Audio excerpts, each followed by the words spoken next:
আমার মুখর জীবন তার সিরাতে হয়, সকাল সন্ধ্যা আমি যে তার অন্য কারণ।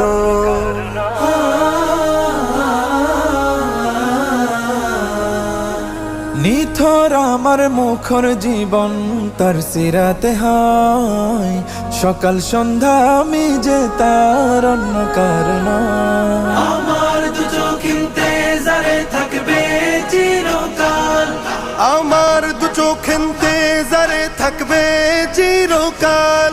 মুহাম্মাদের ধ্যানে রাতের হয় যেন সকাল, তার স্মরণে আমার মন শুকুর গুজার হয় সারাক্ষণ। তার স্মরণে আমার মন শুকুর গুজার হয় সারাক্ষণ। আজলা ভরে ও পূর্ণ করে তারি প্রেমের জাম। সাল্লাল্লাহু সাল্লাল্লাহু সাল্লাল্লাহু